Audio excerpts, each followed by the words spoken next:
बुद्धिजीवियों का षड्यंत्र। मेगास्थनीज ईसा पूर्व 350 ईस्वी से ईसा पूर्व 230 ईस्वी। मेगास्थनीज यूनानी शासक का राजदूत था जो भारत में 305 ईसा पूर्व में चंद्रगुप्त मौर्य के दरबार में आया था। वह सेल्यूकस नामक यूनानी सेनापति का दूत था।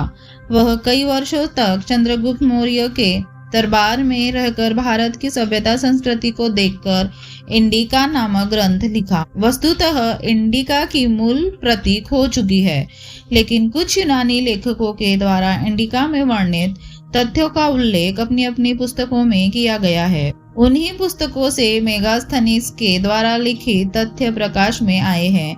17वीं और 18वीं शताब्दी में इंग्लैंड के विद्वानों ने यूनानी पुस्तकों का अंग्रेजी अनुवाद किया था, जिसके बाद ही यह सब जानकारी भारत आई। ब्रिटिश शासन काल में भारत के लोगों ने उसे अंग्रेजी से हिंदी में अनुवाद किया। इसके बाद ही भारतीय लोगों को चंद्रगुप्त मौर्य और उनके शासन काल की सही जानकारी प्राप्त हुई। 19वीं शताब्दी से लेकर आज तक भारतीय लेखकगण इसकी व्याख्या अपने अपने मनोनुकूल करते आ रहे हैं और अपनी बातों को शामिल कर मेगास्थनीज के तथ्यों को तोड़ मड़ोड़ कर पेश करते हैं, जिससे आज भ्रम हुआ फैला है। यहाँ एक उल्लेखनीय तथ्य यह है कि प्रथम शताब्दी ईस्वी के बाद में एरियन नामक यूनानी लेखक ने भी एक इंडिका ग्रीक इवोल्कन इंडिके नाम से पुस्तक लिखी, परंतु इसमें सिकंदर और उसके सेनापति नियार्कस की कहानी है। लेकिन कुछ वर्णन भारत के भौगोलिक व सांस्कृतिक महत्व के भी है। एरियन की बातें सुनी सुनाई गई तथ्यों पर आधारित है, जबकि मेगास्थनीज पाटलिपुत्र में रहकर वस्तुस्थिति को देखने के बाद पुस्तक लिखा था। इन दोनों पुस्तकों का नाम समान होने की वजह से वास्तविक इंडिका के बारे में भ्रम उत्पन्न हो जाता है। सामान्य लोग इन सारे तथ्यों को नहीं जानने के कारण बाद की इंडिका को ही असली समझ बैठते हैं, जबकि बाद की इंडिका पुराने इंडिका के नाम पर और उसी के अंदर लिखी हुई बातों को अपना आधार मानकर लिखी गई थी। इस एरियन का जीवन काल ईसा बाद 95 ईस्वी से 175 ईस्वी था।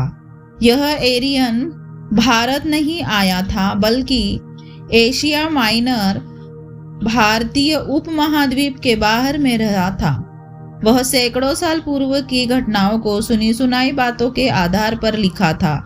इस एरियन की इंडिका में वर्णित भारतीय सामाजिक तथ्यों को विश्वसनीय नहीं माना जाता है, परंतु पाकिस्तान और ईरान के बीच समुद्र तटीय इलाकों में रहने वाले तात्कालिक लोगों से संबंधित विवरण महत्वपूर्ण है, क्योंकि उन्हीं क्षेत्रों में वह कुछ समय तक रहा था।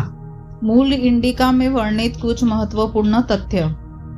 मेगास्थनीज ने अपने दृष्टिकोण से यहाँ के समाज को प्रभावित करने वाले वर्ग, यानी उनके हैसियत एवं पेशे के हिसाब से तरलता के साथ बदलने वाला वर्ग, 7 भागों में बांटा है। विद्वान वर्ग, कृषक वर्ग, पशुपालक वर्ग, चरवाहा, कारीगर वर्ग, सैनिक वर्ग, दुकानदार वर्ग, गरीब वर्ग। मेगास्थनीज ने भारतीय लोगों को पतले, लंबे और हल्के शरीर वाला फुर्तीला बताया है। यहाँ के सैनिक या योद्धा कृषक या पशुपालक का बहुत सम्मान करते थे। युद्ध के दौरान फसलों और पशुओं को कोई नुकसान नहीं पहुंचाया जाता था। यहाँ विभिन्न पोशागत लोग रहते हैं, वे सभी यहाँ के मूल निवासी हैं। यहाँ पर विदेशी लोगों की कोई बस्ती नहीं है। यूनानी समाज के विपरीत यहाँ पर गुलामी प्रथा बिल्कुल नहीं है। यहाँ के सामाजिक नियम के अनुसार सभी लोगों को समान माना जाता है। कोई विशिष्ट वर्ग मौजूद नहीं है। पहला, विद्वान वर्ग, फिलोसोफर्स। किसी भी समाज के लोग विद्वान हो सकते हैं और उस विद्वान वर्ग को सभी लोग प्रमुखता देते हैं। दूसरा, कृषक वर्ग, फार्मर्स। सबसे अधिक जनसंख्या इनकी है। द्वितीय, सबसे महत्वपूर्ण वर्ग। इन्हें राजकीय बंधनों से छूट प्राप्त थी। राजा इन पर किसी कार्य के लिए बल प्रयोग नहीं कर सकता था। ये गांवों में रहते थे और किसी कार्यवश शहर आते जाते थे। ये उपज का चौथा भाग राजकोष में राजस्व के रूप में देते थे। तीसरा, पशुपालक वर्ग। पशुपालक व शिकारी। ये गांव के बाहर झोपड़ी बनाकर रहते थे और फसल को नुकसान पहुंचाने वाले पशु पक्षियों का शिकार करते थे।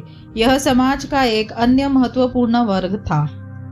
चौथा, कारीगर वर्ग। ये किसानों के खेती के औजार के साथ साथ युद्ध के हथियार भी बनाते थे। ये करों से मुक्त थे और इन्हें राज्य से वेतन मिलता था। पांचवा, सैनिक वर्ग। कृषकों के बाद इनकी संख्या सर्वाधिक थी। इनके पास घोड़े और हाथी होते थे। इन्हें राजा से नियमित वेतन मिलता था। छठा, राजकीय कर्मचारी, सभासद और कर निर्धारक, काउंसलर्स एंड असेसर्स। ये लोग उच्च राजकीय पदों पर नियुक्त होते थे और विभिन्न प्रकार के प्रशासकीय व वित्तीय कार्य करते थे। नोट: उस समय का सारा वर्ग तरल था, यानी कि कोई भी वर्ग अपने अनुभव और कार्य के आधार पर किसी भी वर्ग में जा सकता था। लेकिन आज ये सारा वर्ग तरल से ठोस में बदलकर वर्ण ब्राह्मण, क्षत्रिय, वैश्य या शूद्र में बदल गया है, जो मरणोपरांत ही खत्म होता है।